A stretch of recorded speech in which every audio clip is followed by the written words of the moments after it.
My sister upstaged me at my own wedding, which shouldn't really come as a shock to me considering she's been doing it for our entire lives. But I don't know. I guess I thought at my wedding things might be different, but no, it wasn't. It really has been the story of my life that anytime anything big was happening in my life, I just knew that my sister was going to come in and find a way to make it about herself. Graduations, birthdays, anything. She would find any excuse possible to make sure the attention was on her. And call it wishful thinking, but I thought that my wedding would be different, not because I thought she would be different, but because I think it's really hard to upstage a bride on their wedding. I mean, I'm wearing white, I'm walking down the aisle. The whole day is about me, so no matter what she would try, still, like, the attention would be on me. A few weeks before the wedding, my sister came to my house and told me that her and her husband were expecting a baby, which was so exciting. I've always wanted to be an aunt. I was so happy for her. But that's when she told me that I can't tell anybody because she wants to announce her pregnancy at my wedding. At my wedding. She was like, Kels, it's going to be absolutely perfect because everybody that I would want to tell is already going to be there. And you already had your moment. Like, you walked down the aisle, you were a bride. It's the reception. So I'll just, stand up, tell everybody. It'll be great. I was like, no, I actually don't agree with you on that. First of all, in no universe is it ever a good idea to announce your pregnancy at someone else's wedding. But also, I was keeping a secret from her, and that's that I was also pregnant. And I was planning to announce my pregnancy at my own wedding. So not only did I not want her to announce her pregnancy because it was my wedding and my day, but also I was going to announce my pregnancy. So yeah, we're not going to both do that. And I was beyond reasonable about this. I told her, listen, I don't care if you announce the day before my wedding. I don't care if you announce the day after my wedding. I don't care if you announce on my birthday, which is coming up. You know what? I will buy you a blimp. I'll rent it out and I will help you make your announcement. Did you know there's not that many blimps in the world? I just learned this, but I will find a way to rent you a blimp and make this pregnancy announcement the biggest thing ever, as long as you don't do it on my wedding. That's all I ask. I was bracing myself for the fight of the century, but surprisingly, my sister was so cool about it. Should have been my first red flag.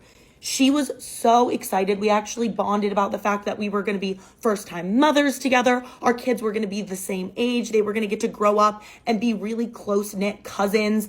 It seemed like we were starting a new leaf. Obviously, I've had a lot of issues in the past with my sister, but it seemed like maybe her becoming a mom was changing her character a little bit. No, it wasn't. I'm going to just foreshadow that right now. Flash forward to the day of my wedding. Everything is going absolutely perfectly. We're giving speeches. My sister knew that I had planned to announce my pregnancy at the end of the speeches. So when they ended, before I had the chance to get up with my now husband and announce my pregnancy, she jumped up, clinked her glass, and told everybody that she had an announcement and that she was pregnant. And she had the audacity in her announcement to say, thank you to my sister for allowing me to share this celebration with her. She made it seem like I told her it was okay so that nobody would think she was in the wrong. And of course, everybody was erupting in applause and cheers and congratulating her and her husband. And yeah, it did become a celebration about her. After that, she was the talk of the entire reception and nobody really cared about me anymore. But story of my life. That is literally what it's been like being her sister my entire life. And I made the decision that I wasn't going to announce at my wedding anymore because I didn't want it to seem like I was trying to one-up her and her announcement. So I was just like, whatever, I guess we're just not going to announce my pregnancy at my wedding like I really wanted to. Then she had the nerve to come up to me at the end of the reception and say, Kels, I know that you said that I shouldn't announce at your reception, but I don't know. I was just so excited and decided to do it anyway. What? You just made the executive decision that you were going to announce at my wedding, even though it's my wedding. And I asked you not to because I was pregnant and I was going to know. Okay, cool. And you know what? My entire life, I've let her walk all over me and treat me terribly, but not this time. Because this time, her 30th birthday is coming up. And she has planned the biggest party I have ever seen. This girl loves her birthday more than anybody in the entire world loves their birthday because it gets to be 100% about her. But not this time. No, not this time. Because I missed the chance to announce my pregnancy. But I'll make sure that I find a very special way to do it at her birthday. Since I'm back in my hometown for the weekend, let's talk about some of the absurd rumors that were spread about me in my high school. Starting off strong, there was this time where this girl was spreading the rumor that I was pregnant, all because she was having her own pregnancy scare. Guess someone had heard about her situation at the time, so she said it was me, and this was literally one of my best friends at this point. And I wasn't aware this was going around until I was sitting at a football game, and all of a sudden, these guys just start yelling, "Kendall's pregnant," in front of everybody. That was also the same game where a kid told me to myself just because I was sitting in a seat, so I had never run to the bathroom to cry. dry so fast in my entire life. This one was also started by the same girl. As you can see, I had a lot of fake friends, but basically there was this couple that got in trouble for doing the dirty in the school parking lot in the morning. Don't know what entailed her to start telling people that it was me and this guy I was talking to, but this was like sophomore year. Like, I was not doing that at that point. And I remember when like the actual couple got in trouble, and then I was just looking at everyone like, bro, like, I didn't even know I did that. How would I have done that? Next rumor was that I cheated on someone. I had this guy friend that I would always hang out with, and a lot of people thought we were like a couple or talking or something like that, but we were not. We were just friends. Then one weekend, one of my exes came in town and we hung out, and then someone took a video of us kissing and literally sent it around the entire school. And everyone thought me and this kid were talking at the time, which we were not. This kid did not get mad at the video at all. The reason why people thought I cheated was because we started talking after the video, because he saw it and he was like, hey, like,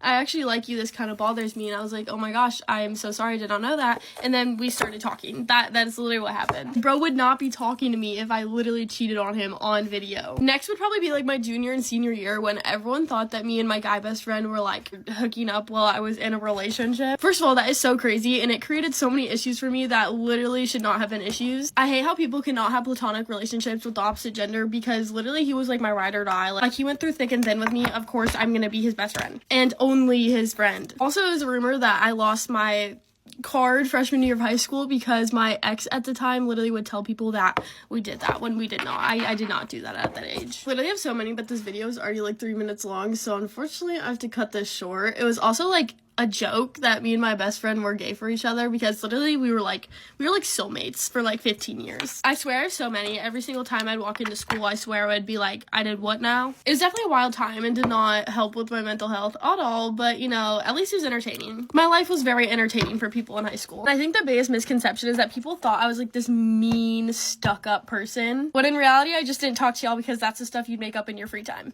Grinding, doing my sports, doing my own grades, having my own little group of friends, and people would just... So I had a whole story time set up for you guys that was Bretto related. Now, what happened today totally blew that story time out of the water for me, because I had to call the police today over a stupid battery, a cell phone battery today, this story time. So my mom has an old iPhone 8 that we gave her to use for the business until that one breaks. I mean, it was a usable phone. It's an old phone though, right? My dad has an older phone too, and we figured we'd upgrade all of our phones at the same time when one comes out that I think we could all use. Cool. Her battery started to die on it, so she can't get more than 20% charge on it. So I'm like, okay, we have this place that we just had my son's phone repaired at. They did a great job on it. My son dunked his phone in the ocean on vacation, and well, I mean, thankfully, we didn't have to buy him a new phone. It was $180 to repair, new battery, and like a new screen, and some technology inside had to be replaced. But they fixed it. So I'm like, okay, Mom, I got a place. We'll go replace your battery. Let me just call them, see if they have your battery, if you can do something with these kind of older phones.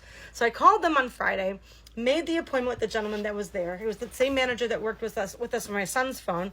He asked me what model. I told him iPhone 8. He's like, okay, well, you have an option of getting either a replacement iPhone battery, which is like, I think it was like $75 or $80, or you can get an aftermarket one that has that's cheaper and has a better warranty on it. And he said it was like $50, I think. With tax, it was like $62 or something like that. Cool beans. I'll take the aftermarket one. I'm like, do you have it in seconds? Let me check to see if I have to order it. He went and checked. He didn't have to order it. He had one on hand. He said, I'm putting it on the side for you. And what time would you like to make your appointment for? We made it for Sunday at noon. Cool. That's exactly what we did. So today comes along. I couldn't go in with my mom because I got stuck in a car wash line because it got really warm in Chicago. So everyone's washing the salt off their cars. Hour and 15 minutes, I was stuck in that line. And then my mom shows up earlier than I expected. I said, Mom, just go over there. The appointment's for noon. This is exactly where you got to go. Call me from Dad's phone, though, when you get in there. So it's just so I can confirm that they know what they're talking about. My mom doesn't speak English that well. She gets a little stressed out. She's older. And I was mad that I couldn't be there. But I knew that if I just called, being the experience I had over the phone, just making the appointment and with the other phone, I knew this could be taken care of easily. That's what I thought, right? So my mom gets there and calls me from my dad's phone. And I explained to this person that's there, it's not the manager. And I knew the manager was not going to be there. It's somebody else. And I'm like, hi, my name is so-and-so. I'm just calling because my mom has to drop off her phone. I want to confirm that everything's taken care of properly because my mom doesn't know the details. She's like, you didn't need to call. I have everything here. Your mom just told me what she needed. I'm like, okay, yeah, she has a battery that. And before I could even finish the thing about the iPhone battery that needs to get replaced, she goes, I already know. I have to check if I have it in stock. I go, you have it in stock. It's put on the side with the appointment. Your manager put it on the side. We have the appointment at 12 o'clock. And then all of a sudden she like drops the phone, goes over, checks, and I can hear her saying, yes, you're right. It's here. Absolutely no problem. We got this under control. And then she gets back to the phone and she goes, yeah, I have it here in stock and I'll have it replaced. It'll take about 45 minutes. I have a $10 coupon for you too. I'm like, oh, okay. I didn't expect it. I was quoted like $62 with some change, which I was happy with because it's not a whole new phone. It's just a battery that we're replacing, right? So whatever the case was, I didn't expect the $10 coupon because I wasn't quoted the price with the coupon. Nice perk though, right? Because $10 after all is a pound of turkey for kids' sandwiches. But whatever. So she goes, it'll be ready in 45 minutes. My mom just went ahead and asked one more question in respect to, will I lose my information off my phone or is it going to be okay that I just leave it like this? I didn't back it up properly. She goes, no, you won't lose anything. It's just a battery replacing. Cool. So we went out to lunch because I'm like, okay, well, we have time, right? And I thought we were going to go someplace closer. We ended up going a little bit further out in Schaumburg. I got a phone call about an hour later saying, hey, your battery's replaced. It's ready to pick up. I'm like, do I have to pick it up right now immediately or can I wait? What time do you close? She goes, oh, no, don't rush. It's waiting here for you. It's done. I'm like, can you just keep it on the charger for me so it gets a full charge? I figured she just put the battery in, charge it up so my mom doesn't have to worry about it in the car on the way back home, right? She goes, I'm ahead of you. I already have that taken care of. I have the $10 coupon applied to. Again, she brings up this coupon that I never asked for. So it's now 3 o'clock. I show up and I drove a little bit faster than my mom did. So I got there. I figured I'd get the ball rolling. Asked for the phone. She brought the phone out. I went into the phone. I mean, it had a 92% charge, which I was kind of shocked that it only had 92% on it because, I mean, she called me like 2 hours ago and it only had 92% on it. But I thought, older phone. So I didn't even question it. Didn't even say anything about it. In the meantime, she tells me that the bill is $62 with change. Now, okay, remember, I didn't ask for a $10 coupon, but she brought it up not once, but twice, this $10 coupon. So I'm trying to understand where the $10 coupon was applied because it's the same price that was quoted over the phone when I called on Friday to make the appointment. So I said, I think there was a $10 coupon you had mentioned. Is that correct? She's like, it's already applied. I actually gave you $13 off. I'm thinking, off of what? It's the same overall price that I was quoted on Friday. I said, but when I spoke to the manager on Friday, he quoted me $62 and you're asking me to pay $62 right now as well. She's like, listen, I'm not going to go back and forth with you. I'm like, oh my God. I'm like, it's okay. But I mean, you're asking me to pay. In the meantime, I don't know if I should pay with cash or if I should pay with which credit card because it's a business expense at this point. So I take my phone, I go and call my dad on his phone. My dad, of course, being 81, he has his phone in his pocket, can't get the phone, I can't reach my dad to ask my mom the question, which card I should use or should I pay cash? And I called 3 times. So in the meantime, she goes and says, that's fine. You don't have to pay if you don't want to, but you're not going to get your phone. You're going to have to pick it up tomorrow. Now, in the meantime, people came into the store. And my husband's like, what's going on? What did she just say? She goes, I'm taking the battery out. I go, why are you taking the battery out? What's going on? And then my parents come in. Okay. I go, Mom, did you want me to use this card or this card? She goes, yeah, pay with that card. I don't want to pay with cash. I want to have a receipt. I'm like, okay, no problem. Business expense. And she's like, I'm taking the battery out. She goes behind. I'm like, why are you taking the battery out? My mom is right here. I want to pay the bill. What is going on? What is happening? And remember, I have to always just taught myself to de-escalate situations because you're not going to get anywhere if you raise your voice or if you get emotional or start to scream and back and forth and God forbid use profanities. You're not going to get anywhere. So I'm like, what is happening? Not to mention, keep in mind, I'm sure they have a camera in the store and there's people in the store here that are now witness. And the dude's like, what the hell? Like he saw what happened after that. Her saying that she's going to take this battery out of my phone now. Why are you taking the battery out of the phone? I said, please don't take the battery out of the phone. My mom is here. We have the credit card in hand. I want to pay the bill so we can leave, please. She said, you can't get the phone now. You're now trespassing. The hell I'm trespassing? I'm thinking to myself, what are you talking about? I don't understand what just happened. How did this escalate to this point? I said. And she's like, I'm calling the authorities. I'm like, please do. I think you need to because you're holding my phone for some reason now. You won't show me an itemized bill. You claim I owe the same amount, which is fine. I'm fine with $62, but twice you brought up a $10 coupon. That's all I asked about. Screw the coupon, I said. Just give me my phone. That's all I want. And she's like, absolutely not. You're not going to get it. You're going to get it from the manager. You have to get it tomorrow. I'm not driving 45 minutes back here to get the phone. I'm sorry. I said, that's unacceptable. That's not what we arranged. You knew that this phone was supposed to be ready. You called me. It's done. What is happening? The guy, I turn around. She keeps walking away. She goes, now she goes up to these people and she goes, you have to leave. I'm closing the store because this is for your safety. For his safety? What the hell is she about to do to me? Remember, this is over a cell phone battery. Then my mom tries to interject. I said, Mom, please don't say anything because you're going to get emotional. My husband's like, you've got this under control. He sees that I'm right. There's no need for him to get involved, especially when she's saying that she feels threatened and that I'm trespassing. The last thing we need is a male person to get involved because clearly this person is not okay. Something's wrong. And then she can easily say she's threatened by a big man, okay, which my husband's 6'3". So I said, no one gets involved. This is just me. Let me take care of it. I called the police because the dude in the store that was being asked to leave with his children, he says, you need to call the police. You call. Don't wait for her to call. So as he's walking out the door, I have 911 on the phone. I'm already talking to them. When she realized I called 911, she turned off the lights, locked the doors behind the people that she let out, and she went in the back room. She goes, the alarms are on. If you touch or leave anything, then I will have the alarms sound on you. And I hear the doors slam. And she leaves. I'm on the phone with the police. I said, she just left. He said, I hear her. I heard her. And she left. What kind of car? What's her license plate? I'm like, I don't know. It's a Scion. And I see her drive past the shop. She left us in the store. Doors locked. Alarm on now. And I'm like, if the cops come, I'm going to look like, if the alarms go off, I'm going to look like I broke in. So I am locked into the store. My mom, my dad, my son, my husband, and myself. We're locked in the store. The people that just walked out, salesperson locked the door behind, got into their car and they're looking at me. They're watching because clearly this is not normal. And they're realizing they're sitting in their car waiting for the police to come. Because, I mean, this could go two different ways. You know, obviously she left me in the store, locked the doors, turned on the alarm. I guess he stayed behind to see what's going to happen. So the cops end up showing up and the guy's like, I can't believe she locked you. And is the door locked?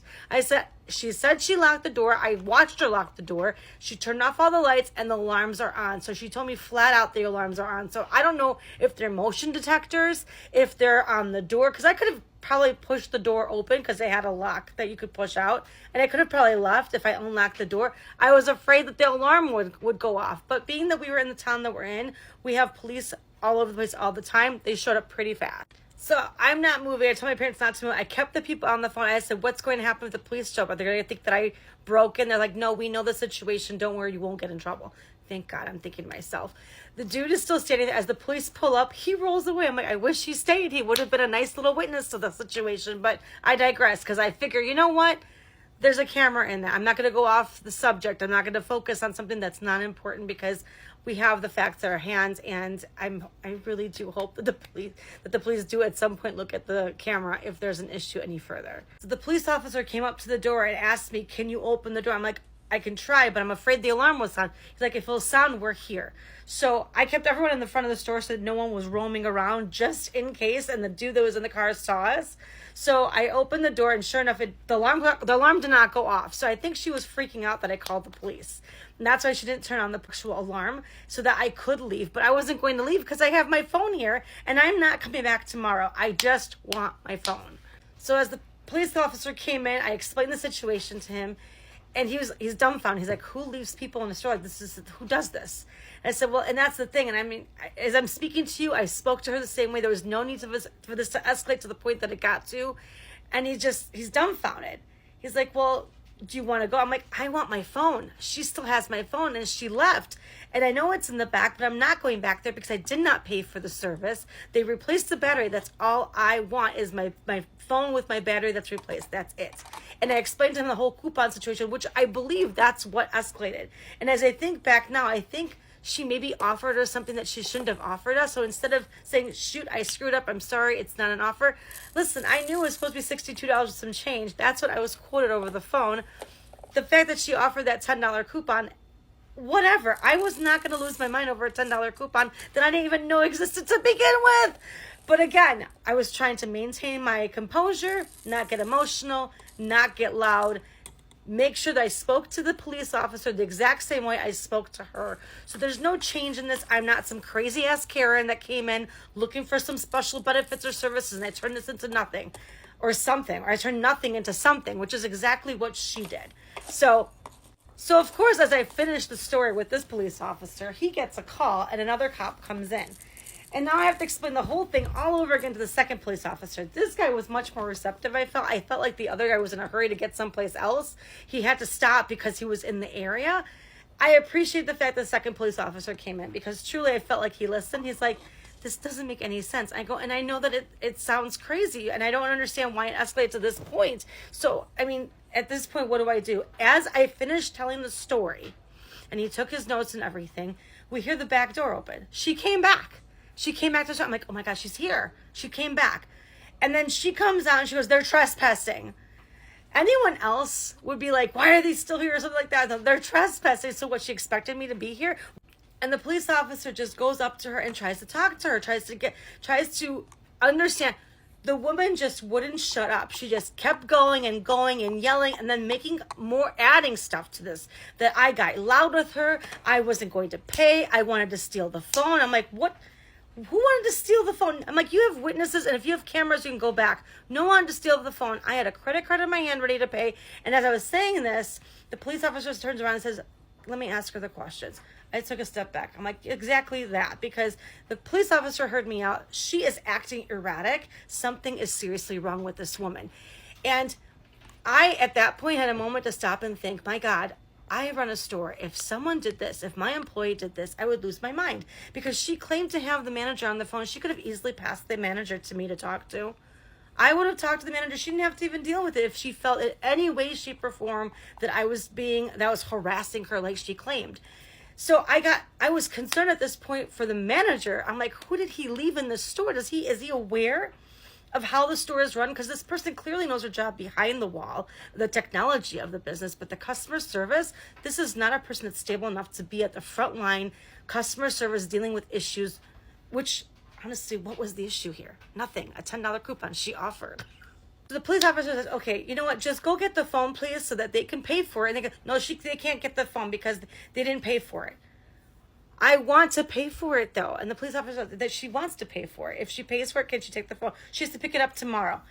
Officer, why? I said, I'm right here. This is why you're here, because I want to take my product and I want to leave, but I'm not leaving without my phone that's supposed to have a replaced battery, which now I don't know if the battery's really in there, because from what I understand, she went in the back for a few minutes while she was talking through the wall, screaming at me, saying that she's going to remove the battery. So now I don't even know if that's the case. She goes, they're harassing me. I don't want anything to do with this. They're harassing me. And the police officer then told her, give her the phone. I said, I will pay. And I said, can I have an itemized bill? Because I don't understand the charge at this point. Now I think that she's pulling something. And with the police officer here, I felt comfortable asking this question once again. And she's like, I can't give her an itemized bill without her actually paying for it. I don't know what I'm paying for. I said, you know what? So what is the total? She goes, 62 with the change, with the 40-something change. I said, that's fine. That's why I was quoted over the phone. So you're not giving me a $10 coupon. That's fine. And so I take the card. I'm about to. She goes, I'm going to give it to you for $49.99. I don't want to hear any more about this. You're harassing me. I feel, oh my God, what was the word that she used? Threatened. I feel threatened. And the cop's like, can you just focus on what you're trying to do here? And I looked at the police officer. I'm like, now she wants to charge me $49. Whatever. I put my card into the machine. And it's not doing anything. She was supposed to press the button. She pressed some button, and it didn't print out a receipt. I'm like, can I get a receipt? You have to take the card out. It didn't say that, though. The prompt wasn't there. So I pulled the card out, and it printed out the receipt after I signed for it. And this is basically what was charged to the card. There was no itemized bill. I said, there's no warranty that I got on this receipt, nor do I have, because they told me that I have a 6-month warranty with this battery, because I bought the aftermarket battery, so I'm supposed to have a 6-month warranty with this. She goes, you have no warranty. I don't want you ever in my store again. I don't want you working with me anymore. You're not going to ever come back here. You have no warranty, and this is it. You're taking the phone. I don't want to see you again. And then I looked at the police officer. I'm like, you know what? My mom and I just said, I don't care. At this point, we just want the phone to work. But again, I don't know if she replaced the battery now or not. So I'm like, well, can I see the battery that she removed? I can't believe this. You were threatening and harassing me. And she's got someone on the phone. At least it seems like it. The whole time she's got her phone in her hand. And she goes to say, now they want to see the battery. They want to steal the battery now. And the cops, like, the police officer, like, she's not looking to steal it. She just wants to see it. And I said, officer, can you take it and tell me if it's a used iPhone battery or not? And you can't tell. You can't tell. And he looks at it. He's like, I don't see it. I look at it too. I can't tell. And my son, quick thinking, goes, Babcha, give me your phone. He takes the phone. He looks at the battery capacity. Smart kid, 13-year-old. And goes, Grandma, it's 100%. He knew that Grandma's capacity was at like 70. So whatever the case was, we knew it was a new battery. I said, thank you so much, officer, for being here. I hope you have this recorded. I would like the police report if possible. He gave me the copy of that. And she just kept talking over us the entire time. So I got my phone. We paid $49 in the end. And then he did look at the bill and he said that the original price was $76, $75.99. Why was it $75.99? He told me the overall price with tax was supposed to be $62 with change because I bought the aftermarket. I didn't buy the original battery. What? That's the story. I got my phone. That's crazy. The one thing I did say I shouldn't have said was when she said that I have mental issues, I said, yeah, I could tell. I shouldn't have said that. But I don't regret it. I got my phone. That's it. Am I the asshole? My best friend's wife told him that she had an affair with me. The last 4 days have been the most horrible in my life. I have no idea how to deal with anything and wanted to get opinions on what to do next. My best friend's wife told him that she had an affair with me, which never happened. I, 35 male, have been married to my wife, 35 female, for about 8 years. We have 2 wonderful kids. But this is about my friend Josh, 35 male, and his wife, Mary, 34 female.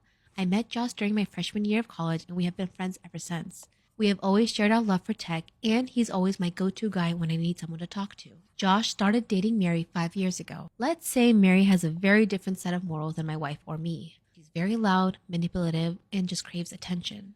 Josh and Mary had been dating on and off for about 4 years. They broke up often, but somehow always ended up together after a few months. Mary's always the one who breaks up with Josh and then takes him back. I also know that Mary cheated on Josh at least with 2 guys when they were dating, but somehow convinced him that he was not putting enough effort into the relationship. Josh always blames himself for Mary's unhappiness.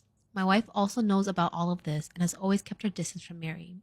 However, we do meet her often during parties with friends. Josh and Mary got married last year. Last month, Josh found out that Mary was cheating on him again and had an affair with one of her coworkers. Josh was completely broken and stayed at our place for a week before going back and confronting Mary and kicking her out of the house. Josh bought the house before marriage and hence had to get the cops involved to kick her out. From what we know, Mary moved back to her parents' house. I've been helping Josh through the process and he filed for divorce last week. Last Saturday, Mary came to Josh's house to collect her stuff along with her dad. I had advised Josh to get out of the house when they came, but he wanted to make sure she did not take anything that did not belong to her. During her visit, Josh got into a fight with Mary, and Mary told Josh that she had an affair with me while they were married and we used to do it in their bedroom. This is 100% false. I've always known that Mary was trouble and kept my distance from her. I feel she is just trying to hurt Josh by saying that. After that incident, Josh got extremely agitated and came to our house. I saw he was stressed and knew something was wrong. As I opened the door, he started cursing at me and accusing me of sleeping with Mary. Luckily, the kids were not home, but my wife and I were there and we were both shocked by what he was saying. He tried to punch me, but luckily he hit my shoulder and I was able to wrestle him to the ground and calm him down. I kept on telling him what Mary told him was completely false and that I had never spent a single minute with her alone in my life. My wife threatened to call the cops and he left. After he left, my wife was completely inconsolable. It took me hours to calm her down and convince her that Mary was manipulating Josh. I work from home and rarely leave the house without my wife or kids. I think she believes me, but she has been different for the last 4 days. Josh told a lot of my close friends that I was having an affair with Mary. He is not taking my calls or my wife's calls. My wife tried to call Mary, but she was also not taking our calls. All of my friends, including Josh, think that I'm the biggest asshole for getting involved with his wife. I have no idea how to convince anyone that this is false. I'm just so frustrated. Can someone please give me advice on what I can do next?